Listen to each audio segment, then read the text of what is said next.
From the heart of Carroll County government, I'm Commissioner Ed Rothstein, and you're plugged into Conduit Street Podcast, the place to learn more about policies affecting local government in Maryland.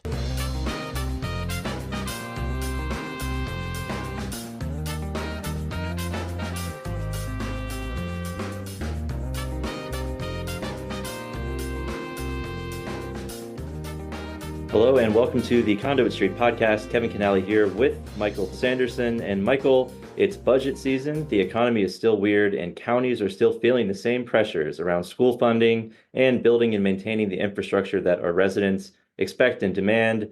Michael, budget season, I think it's a good time to jump in and talk about what we're seeing across the board, some general themes, and then get into a little bit of the nitty-gritty of the why.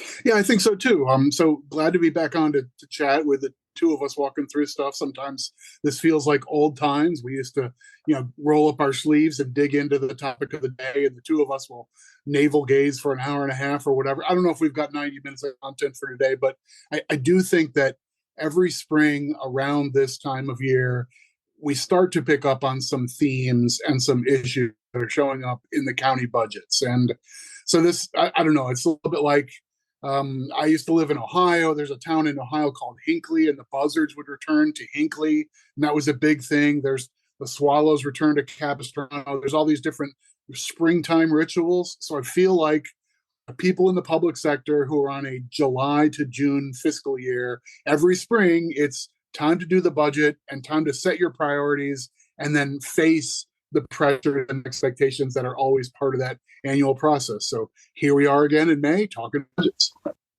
Yeah, Michael, and on that theme, education is still the number one driver, both the blueprint itself in some counties, but some secondary effects too. You have pressure as school systems are being told to satisfy some of the specifics in the blueprint law.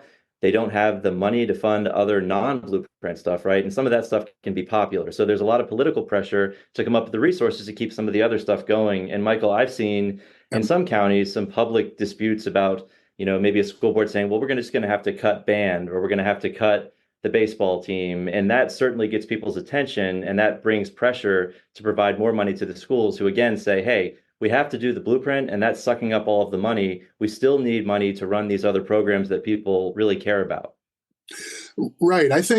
First of all, it's no surprise that in a typical county, the obligation and requirement and necessity of funding public education is really the biggest thing. It's the biggest driver in the county budget. For a typical county, your general revenues, it's around half or sometimes even more than that goes right to the schools. And while the county governments, the county commissioners or the council members and the exec and so forth, they're not the ones who really set the spending priorities within the school budget. It is part of that debate, right? The superintendent proposes a budget to the school board. The school board goes through their process and they adopt something that they propose to the county governing body. And then the county needs to fit that in to its larger budget construct where they're trying to pay for parks and recreation and for resurfacing roads and for public safety and emergency services and like all the other things that counties do through their various tax revenues. It's no surprise that education ends up being, sometimes it's the dog and the rest of county services can just be the tail, right? So I don't think it's a giant surprise that education is among the big drivers here, but I think you're right that where we are right now, a few years into the implementation of this big, broad policy move by the state of Maryland to expect a lot more specific things from our school systems, it's leaving the schools, both the Board of Education and the superintendent, who are sort of managing how do you spend the money, where do you put the people, where do you align the services. It's putting them under new pressure because the state has been more specific in its requirements of what the counties or what the school systems do at the local level with the funding they're receiving through the blueprint. So that is a point of some real tension. It's making the headlines in a number of places. And I think that conversation probably continues and broadens in the next few years as the continued phase-in of the blueprint goes on for, next 6-7 years. Right. And Michael, I know that there have been a lot of folks, including school boards and county governments, saying, hey, we need some flexibility here because while, putting money into this specific thing may work over here, we don't really need to put the money into that specific thing because we don't have that specific issue, or we feel like we could spend the money better doing this other thing that works for us, but may not work over in that county. So I think you're going to hear a lot of this talk about flexibility, and a general theme that we tend to use is one size does not fit all, right? And I think you're starting to see that play out where maybe things aren't the same across the board, and so how you spend the money, you need to have some flexibility to do that. Yeah, I think it's a real it's a showdown of some degree that's kind of lurking on Maryland's overall education policy. For a pretty long time, Maryland has embraced a great deal of local control and basically saying we want great outcomes, but they shouldn't necessarily look exactly the same in each jurisdiction. And so, go forth and do your stuff, report back to us on what your plan is and whether you're reaching your milestones and so forth. And that was sort of the underlying message of the last big investment in education, that the Thornton Commission, and most people called it Thornton funding and so forth, for like the last 15 years or so. The principle there was, send more resources based on these kids in special categories, and then the school system will figure out how to deploy this stuff locally.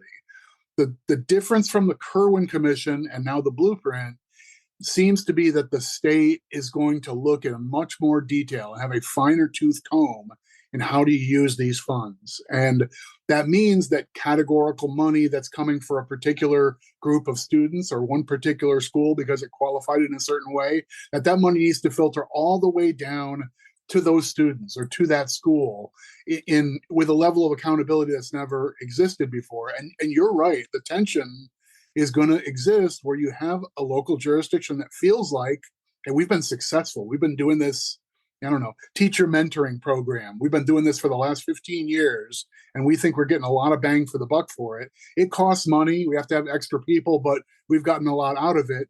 Well, that might not be something that is required under the state blueprint. And so now it becomes like the fringe on top. And if the schools feel like, well, basically every penny we're getting from the state and every penny we're mandated to get from the county is basically spoken for with all these blueprint programs that are meritorious, and it's not like these are bad ideas, but they now are competing with other things that may have been successful locally, then you're set up for a debate over, well, how do we find the extra money? And that's nudge to the county, because the state doesn't come up with a bunch of discretionary money on top of its formulas. They're done. They pass their budget. Formula says you get what you get. And then it's up to the county to decide whether they can, raise the revenues or whatever to accommodate what's left on the end. So you mentioned band. It's going to be gifted and talented programs. It's going to be services for students with special needs. It's going to be a lot of popular programs and things like that. But I think that's going to be the public debate about county level school budgeting for the next few years. I think it's a big deal, and not enough of our legislators in Annapolis, I think, really grasp that's like a built-in conflict in the structure they've adopted.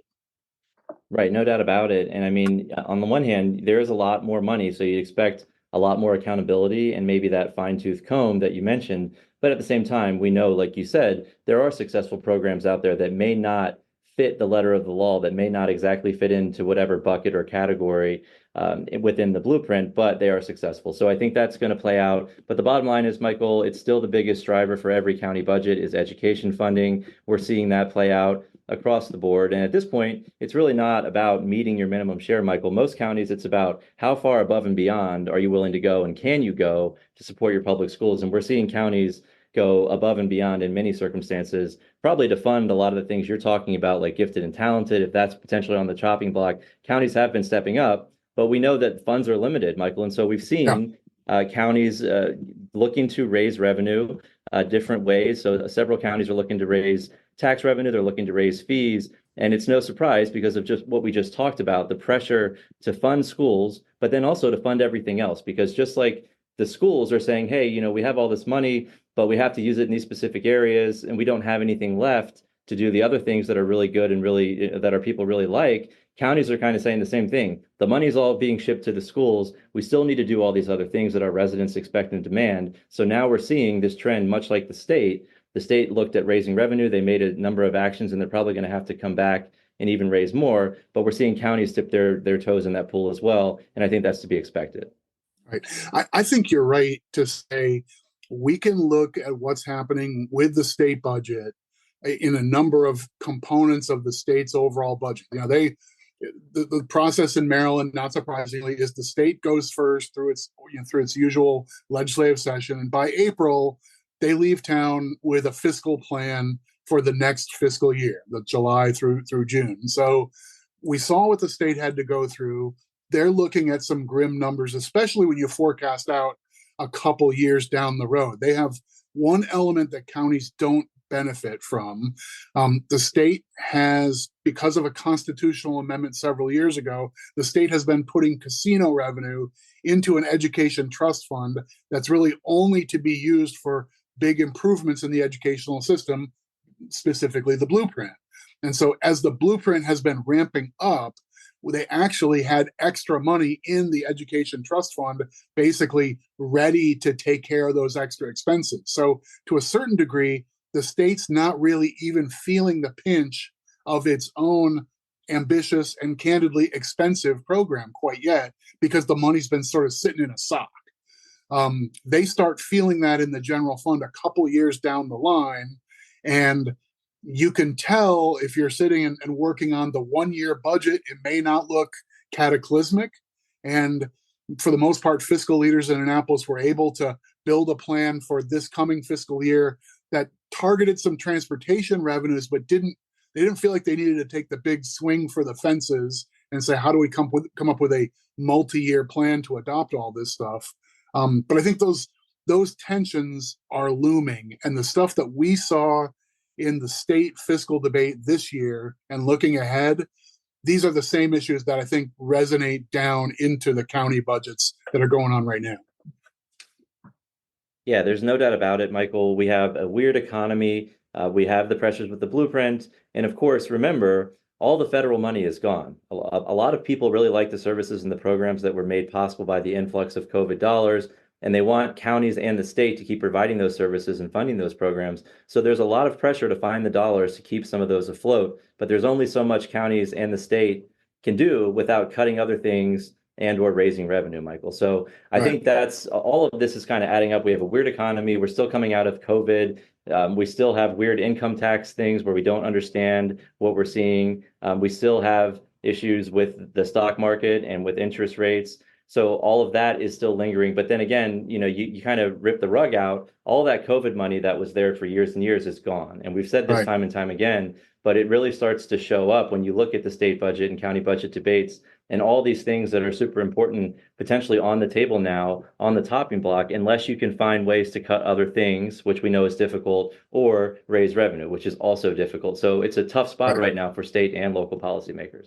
Right. And I do think this also includes an element with the schools too, that during the pandemic, we know the federal government sort of stepped in and said, we want to avoid there being an economic catastrophe that would accompany this public health crisis. So we know there are going to be businesses who are going to have to close, or they're going to be without their foot traffic for some window of time. And let's do a variety of things to help. And some of that was, stimulus payments directly to people and extended unemployment insurance for people whose jobs were no longer viable.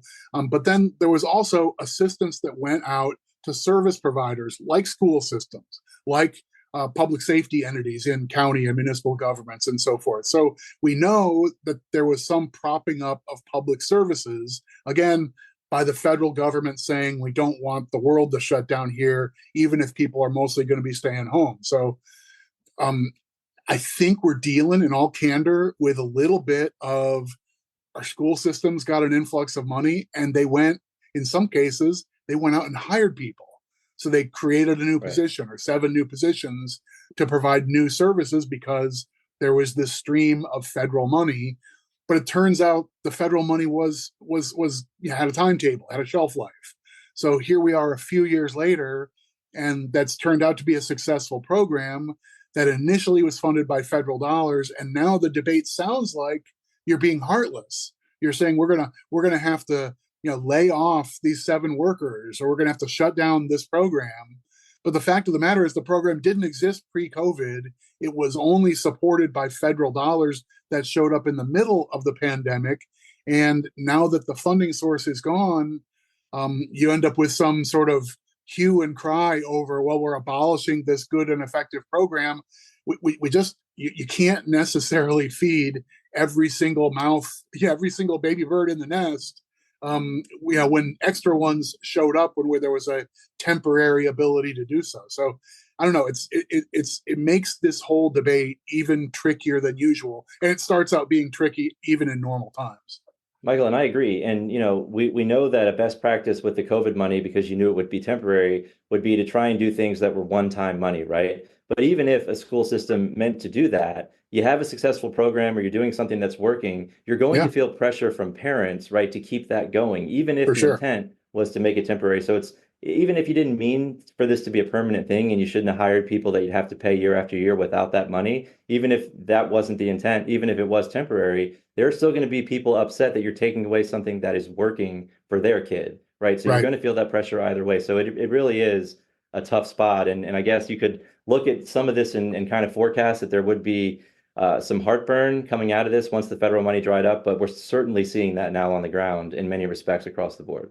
Right. And I think we're seeing a parallel conversation happening at the federal level too. And we know our friends down in Capitol Hill don't have the same sort of smoothly functioning legislative process that we benefit from at our state level. But for instance, one of the components of extra funding that happened during the pandemic was a sort of broad child tax credit. And you can do the math now, and a number of advocacy groups are actively doing the math and saying, look at the number of children who were no longer in poverty and were able to eat and live relatively comfortably for this, 18-month, 2-year window when the federal government provided this one-time assistance. But the feds did it temporarily, and now the federal government, you have a number of folks who say we should be doing this all the time. It's just good, fair policy to try and do that. And you end up with affordability concerns. I mean, it was kind of sold as a temporary measure to prop up the American economy. But people who are saying, but look at the economic justice we accomplished by doing it. I think people can be good-hearted and say, but I don't want to do away with a successful and effective program, whether it's in your county school system, whether it's by the federal government through a tax break or whatever. You end up, tantalizing on policy grounds, even when you only had a temporary economic ability to do stuff. That's, again, it's just another layer of what makes budgeting right now extra tricky. Really hard to put the toothpaste back in the tube sometimes. Yeah. All right, we'll go ahead and leave it there. We're going to take a break. When we come back, we'll run down the 5 things that seem to be moving county budgets this year. All that and more after the break. When you choose CareFirst Blue Cross Blue Shield for your team, you get exactly what's in our name. Care First. We're transforming healthcare to make care more affordable and more accessible for you, your business, and your employees. With the support of a team dedicated to the health of your people and access to a network of over 1 million providers, we've got your back and theirs with care. Learn more at carefirstforbusiness.com. Welcome back to the Conduit Street Podcast. Kevin Kinnally here, back with Michael Sanderson. Michael, on the front end, we talked about county budgets. It is budget season. We talked about some of the big top line drivers for what we're seeing. We talked about education funding and the blueprint. And of course, that is still the biggest driver for county budgets. But Michael, on the back end here, we want to get into 5 of the biggest trends that we see moving the needle this year for county budgets. And I'll drop the first one, Michael, the economy. Obviously, we got into that a little bit on the first half. Budget requests are significantly higher than before, Michael, and it's mostly, I think, because if you're a county, all of your departments are submitting budget requests, and they're all coming in a lot higher than in previous years. And it seems to be that that's because it's more expensive to buy equipment, complete projects, etc. And that is because of this weird economy that we're in, Michael, where everything seems to be more expensive. And of course, that just means that the budget requests that you're seeing from your Parks Department, from your Public Works Department are coming in higher because it costs them more to do business. And that seems to be something that is really affecting budget requests and county budgets, Michael, this year more than I've seen before. Right. So definitely the cost of like vehicles and equipment, right? If you need to go out and purchase a new road grading, vehicle or something along those lines, I mean, that there's been a big spike in, we had like some supply chain issues for a while and so forth, but there's been economic drivers, and inflation has affected the whole economy, but some facets of the economy more than others. So without a doubt, heavy equipment, just like buying cars, right? We've all felt the squeeze. If you've gone out to buy a car recently, you're a little sticker shock right now, not only in the flat pricing of the vehicle, which has been a subject of some serious inflation in the last several years, pretty globally, not just in the United States, but globally has been that in effect, but also financing costs, right? I mean, I think the sort of fascinating issue right now is we tend to think of inflation as a single number, and you can use economists use the sort of market basket of most people spend a little bit of money on this, a little bit of money on that.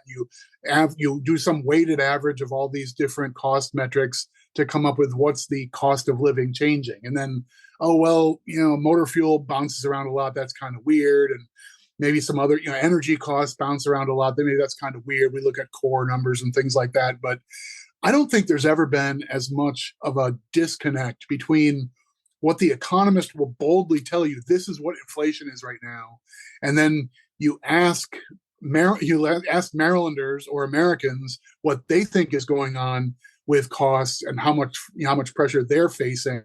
And we're out of whack. People are feeling cost increases from the recent years and what's happening short term even more acutely than the economists measure it to be. I think some of that is we're in an inflationary period coupled with a big spike in interest rates.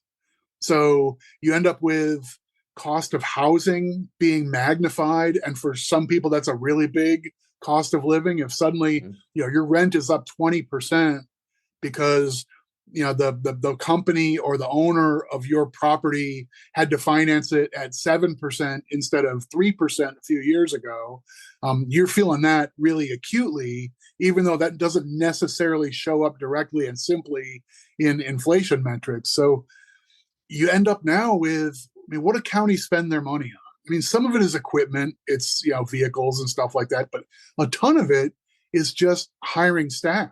And this labor market right now, it is really challenging to just hire someone to be in the office as the office administrator, or to do run the window and collect tax payments from people who come to the county government to do that, or to run the planning department, or to manage the local park. I mean, we spend a lot of money on people, and whether you're negotiating with a labor union or just trying to do right by your general employees, there's a lot of pressure on that front to try and recruit and retain people. We're having trouble at every facet in the public sector retaining good people.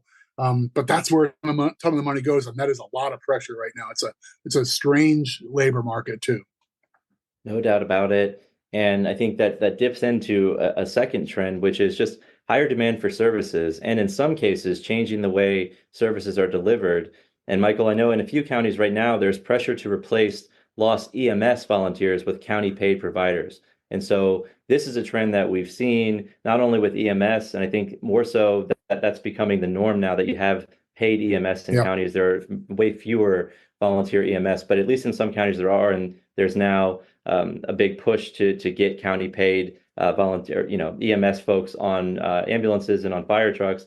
But, for firefighters, this is a trend that we have been forecasting, that MACo and counties have done a lot over the past few years to try and make sure that we can recruit and retain volunteer firefighters. But Michael, this higher demand for services, and then again, changes in the way that they're delivered, and perhaps being more expensive, costly to deliver these services that once weren't so expensive. But also it goes back again to, federal money drying up, people are used to certain services over the past few years. They want those to stay. And so it's really now on the county to figure out ways to pay for that. And whether, again, that is cutting other things or trying to raise revenue, it's becoming very, very front and center in the county budget debates across the board here. So the higher demand for services and changing the way they're delivered is certainly a trend that I've seen over the past few months, and seeing how counties are developing. Yeah, I agree that is a noteworthy piece of this discussion. And like that illustration with emergency medical, we maybe were able to benefit from a degree of sort of like social norms and community spirit that made all volunteer emergency services viable for a pretty long time. But it's kind of one by one by one. It's not a like all the dominoes are falling down in a row, but one by one are larger and larger rural jurisdictions. I think Carroll County this year is going through that exact change. And they're moving to full paid emergency medical, and that pressure exists in just about every jurisdiction that tries to rely heavily on volunteers. It's just less and less viable. We made a big effort to try and push in on this, get some support and some funding to help both volunteer and career firefighters, but volunteers in particular. That may be a dwindling resource, the ability to count on volunteer entities who, if you just get them the equipment they need and get them some assistance with training, that they can count on people to walk in the door and volunteer their time. That those days may be increasingly behind us, and you got to go professional, at least for the emergency response. So anyway, yeah, you're right. Expectations game is changing there for sure. Right. And of course, I think the third trend, I'd say, changes in the real estate markets. I mean, Michael, you mentioned it earlier with interest rates.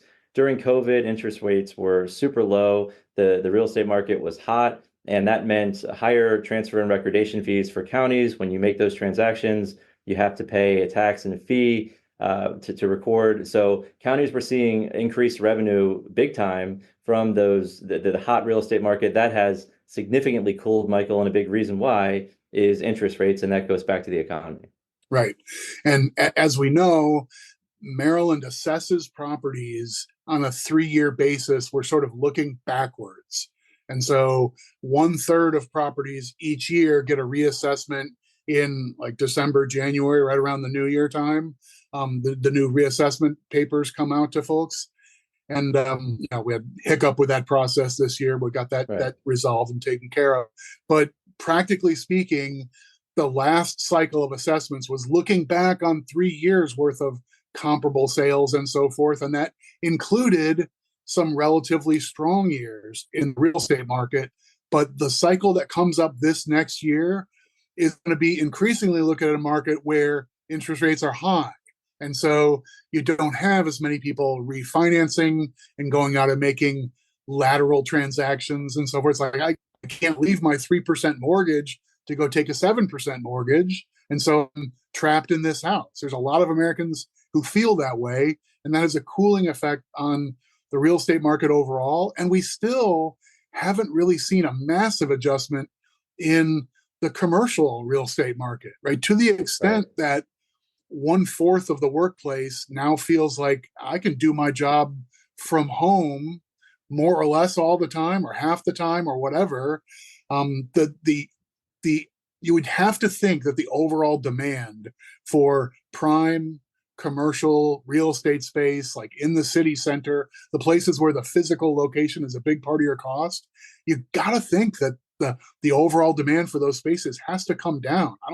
I don't know if Crystal City, Virginia, and downtown Baltimore are going to be full of vacancies in commercial spaces, over the next 10 years, but it feels like that's got to soften, and that should show up in assessments too. So an asterisk on the real estate market, because property taxes are still the number one driver for local governments in Maryland. Yep. So any dips in valuation certainly affects county income in terms of property tax, which is the biggest revenue source. And then, of course, you have transfer recordation taxes that has supplemented counties with that revenue over the past few years. That has certainly started to drop off. So we'll have to keep an eye on that. And that's certainly a trend that we're seeing. And then, Michael, the fourth trend is this weird dip in income tax revenue. The state is seeing it as well. And perhaps we're still in this very weird economy. Maryland has some big hitters whose tax behavior can lead to massive swings in state and local revenue. It's really hard to predict, particularly when it comes to capital gains. And it seems like most of those big hitters cashed out and they're not taking as many gains. So they're not paying the tax. And that certainly affects, especially in Maryland, we have some big hitters, just their behavior alone can affect things across the board. But we're still in this weird economy, Michael. The numbers don't really jive. And the state and the counties are certainly seeing that when it comes to income tax revenue, which is right up there after property tax revenue for most counties in terms of their second largest source of income. And the income that leads them to provide all the services like school funding and everything else. If you start seeing dips in that revenue, it affects your ability, obviously, to provide funding for your schools and to maintain the roads and everything else. So that's certainly something we have to keep an eye on. And we know that the state and local governments are watching those trends very carefully. And income tax is number one for the state.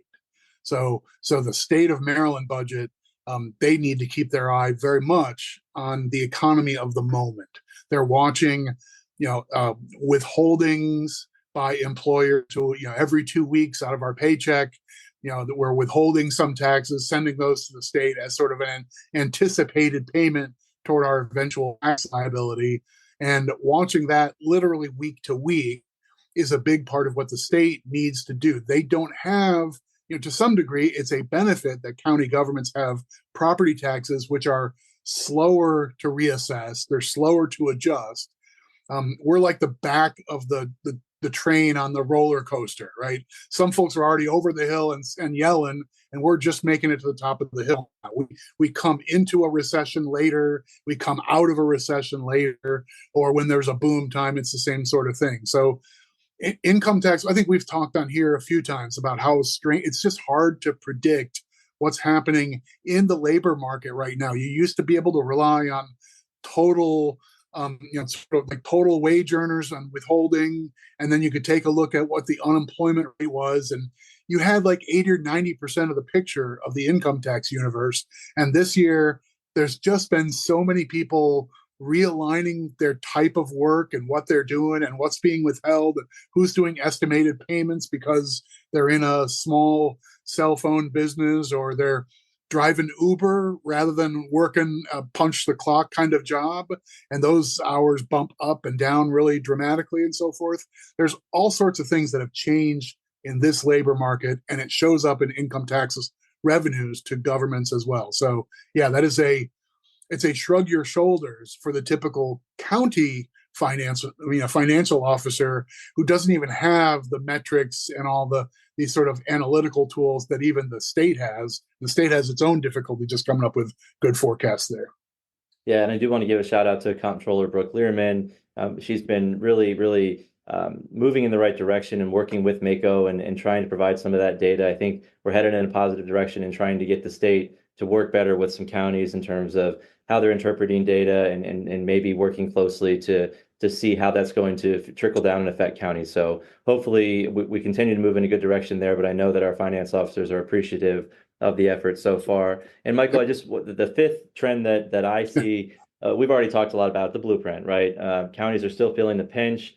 They're doing what they need to do to fund the local share, but there are still a lot of unanswered questions out there about, let's say, seats for pre-K, about dual enrollment, et cetera. So both the state and the counties are feeling the pressure. And Michael, when I say seats for pre-K, a lot of the blueprint, a lot of the discussions when we talked about pre-K for 3 and 4 year olds was that the state would rely on the private providers. And we know we don't have the infrastructure, we don't have the physical buildings to house all these students, but not to worry. We would have the nonprofit sector show up, we would work with private providers, and the state would do business with them and sort of provide these seats in that way. But what we've seen is the private market has really not been willing to play ball. They don't have the seats, they don't have the people, and it's not worth it for them to jump through some of the hurdles. So that hasn't happened. And now we're seeing this problem where we have to provide these services, but there aren't the seats and we don't have the infrastructure and there's not the money there to do it. So that's certainly something that still needs to be worked out. I know there are some positive steps, but that's still, part and parcel to what a lot of counties are thinking about and school boards in terms of implementing the blueprint. And then dual enrollment is another issue, and we'll talk about that a lot more, I think, over the interim and certainly at our summer conference. But that's also still kind of an unanswered question that's sitting out there. So when you think about the blueprint, that is like the 500-pound gorilla in the room. And we'll say that's the last trend that we're seeing affecting county budgets, right? Yeah, I think it's a big overall one, and I think you laid out really well. A couple of the bricks in the wall are just not fully sort of cemented into place, right? The vision for how are we going to provide pre-K services to tons and tons of 3 and 4 year olds, especially from family without a lot of means, it just hasn't come together the way we'd hoped, and so we'll throw a few more logs on the fire and try and find some stronger incentives and so forth, and we'll try and get there through a variety of ways. I think what's lying in the background of all of this, though, is in addition to like the small scale, what can't we fund this year, the stuff we mentioned on the front end, and like these kind of narrow issues of what do you do about pre-K, or what do you do about your 11th graders who are taking community college courses through dual enrollment. I think the other thing that's just sitting there is we're phasing in the blueprint, and everybody knows that the numbers are just going up, up, up.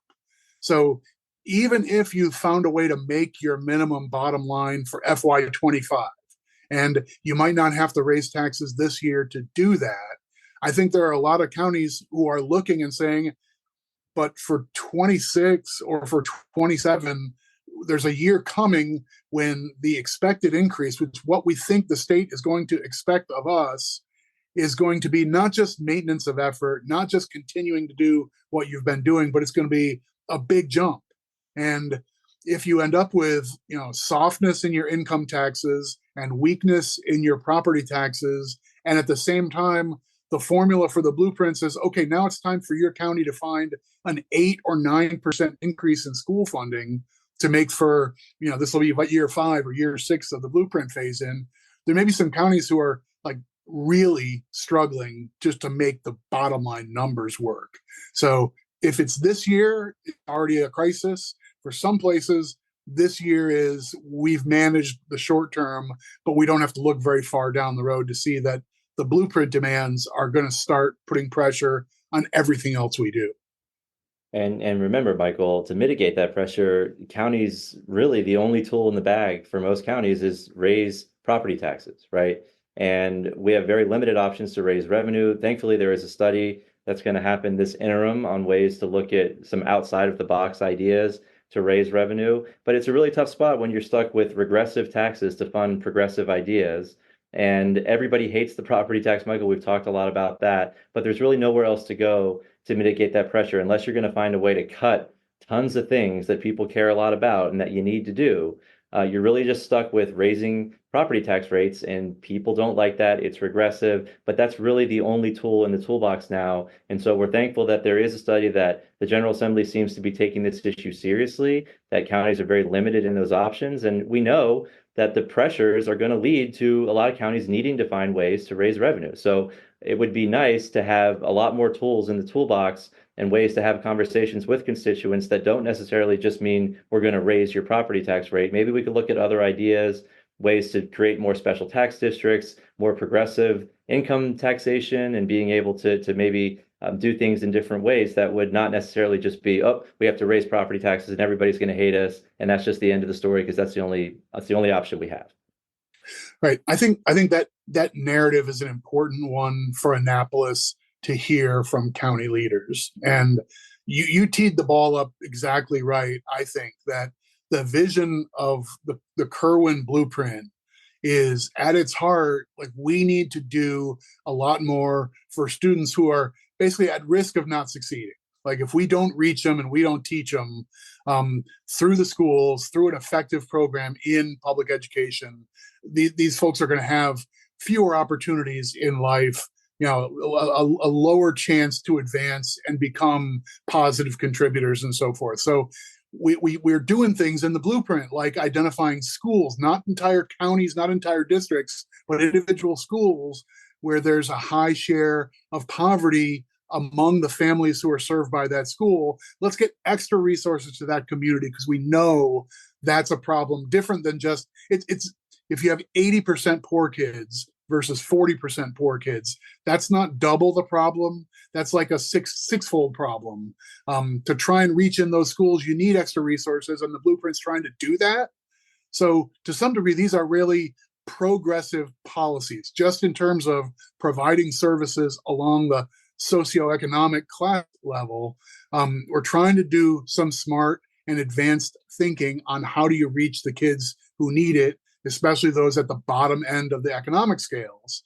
But if you end up supporting all this stuff through property taxes, which is one of the most regressive taxes, meaning it's borne overwhelmingly or most heavily by people who are at the lower end of the economic scales, then you basically are having renters pay for the better education, and that's sort of a baffling outcome. If you're trying to come out with these better overall outcomes as a matter of sort of economic and policy justice, you're going to fail the test if you use regressive taxes. So I think that's a big part of what the counties need to bring to Annapolis. This conversation about what to do in and around the blueprint is not over. No, and it is baffling, and we've been beating the drum about this, and it's just a piece that's missing. And it really is just baffling that they want us to do all these progressive things, like you said, and they're really good ideas, but we're really stuck in terms of how to fund it. And look, I'm not saying anybody wants to raise taxes or raise revenue, but when you're kind of backed into a corner where we are now and the economy is the way it is, you're going to see some counties looking to do that, and it's for good reason, right? So hopefully, again, we start to look at more ideas and outside the box ways. We know that there are successful models in other states, and there are things that we can do, but flexibility, Michael, will be paramount in the years ahead as the state and counties continue to flip couch cushions to fund the blueprint and deal with dwindling dollars in our Consolidated Transportation Trust Fund. That's a whole nother issue, right? Yep. We know that transportation is a big issue. The state, that fund is drying up. There's not enough money, and that's where money comes from for things like filling potholes on local roads and maintaining local roads, or highway user revenue. We talked a lot about that. That was a big point of contention in this year's budget negotiations. So we need to shore that up as well. The General Assembly took some positive steps, but there's a long way to go to get things in order there. And certainly that is, again, top of mind for county governments, as that's a big part of what we do is own and maintain our roadways, but we're reliant on the state for the dollars to do that. So maybe some other ways to look at how we raise revenue to maintain and fund our roadways is another thing that the state should be thinking about. We know there's going to be a conversation about maybe some regional transportation ideas, transit funding, that you could have some region and there'd be a special tax. We know the state's going to look at that. So they're starting to think about this, Michael. I know that a lot of smart people are thinking about these things, but I think that making sure counties also get the same kind of flexibility that maybe the state wants to do for itself is going to be really important, as we are partners in making the blueprint work. So I think that is going to be something that we talk a lot about during the interim and going into next session. And I think we'll continue to beat that drum on local flexibility to make it work, to do what the state is making us do in the best way possible and making it work for everyone. Boy, howdy, couldn't have said it better myself. All right, so maybe we should leave it there. I'll stop pounding the drum on that for now. You can tell I'm pretty passionate about that one, but I look forward to this study, Michael, and really trying to figure out ways to make all this work. Agreed. All right, so we can leave it there for today. As always, if you enjoy the podcast, please go ahead and subscribe. That way, all of these episodes can be sent directly to the device of your choice. Of course, you can follow along on social media, Facebook, Twitter, and then, of course, you should be reading the Conduit Street blog. That is still rolling. Even outside of session, it's still every day. So make sure you check that out and subscribe. But for Michael Sanderson and our esteemed producer, Chantel Malcolm Lim, this is Kevin Kinnally signing off, and we will talk to you soon.